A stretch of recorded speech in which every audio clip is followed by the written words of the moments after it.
Welcome to the Faster, Easier, Better show. This podcast is short, fun, and jam-packed with good ideas that you can start using right away. Welcome to another episode. I'm your co-host, Ellen, along with my co-host, Lee Silber. Feeling good. Feeling good? Are you keeping track of things? That's why I'm feeling good, because when you know you're making progress, it's such a great feeling versus, I don't know how I'm doing. I'm just kind of floating around here.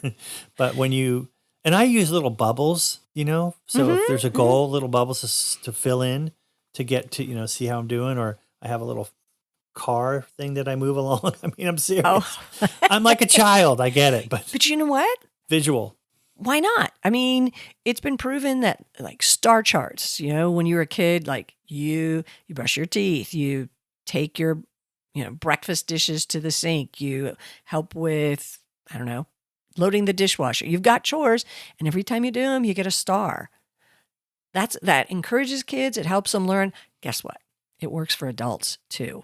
And, obviously it's not brushing your teeth or things like that, but having a way to track how you're doing and give yourself a little minor reward actually helps you to achieve whatever you're working on. So a star chart.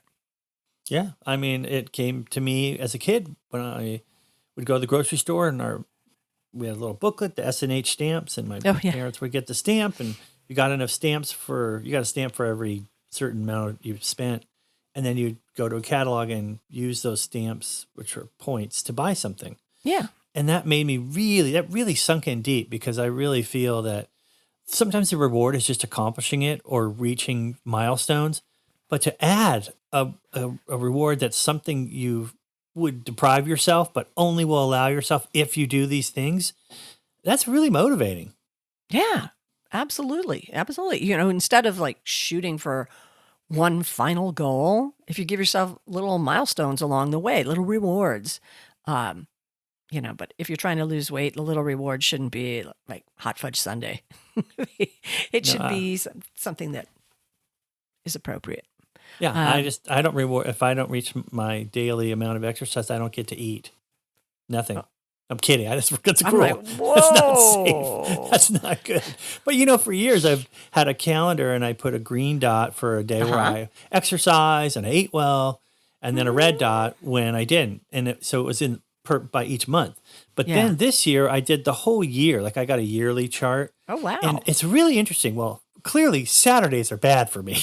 Well, that's important information. That's what I mean. I could look at the whole thing and think, wow, there's a lot of red dots almost straight down the line on Saturday.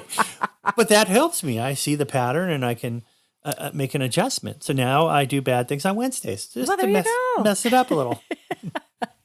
There's a thing called Don't Break the Chain, which is credited to Jerry Seinfeld, but in an interview he said no, he never came up with this. But the idea, again, is with a calendar, usually a wall one, and every day you do whatever it is you're working towards, you put an X, big X on the square. And then the next day when you do it, you do another X, and you make the ends of the X's come together. So at the end of the week, it looks like a chain. And the whole idea is you don't break the chain. You just are consistent. And that one works really well, especially if you have a big calendar, like you said, like a year-long calendar and a big red marker.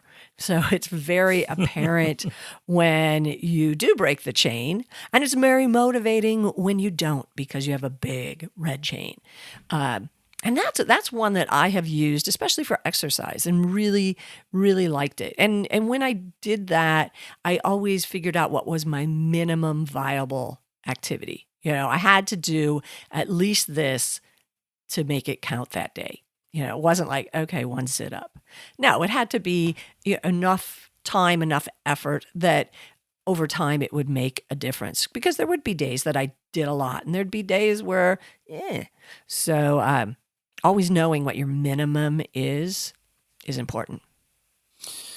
And having, a way to visually see it, I think, is as good as anything to realize how you're doing and, how you can do better. Because, like I said, I realize the weekend's not so great. Yeah. But also, when you're losing weight, what motivates you is to see the decrease. So if you're not tracking it, you just feel better, which is great. That's the goal, the ultimate goal anyway. Yeah. But when you see the loss, maybe your goal is one less hole in your belt or whatever, which is nice, but it's always good to write it down and have some record of where you started, where you want to be, and how you're doing.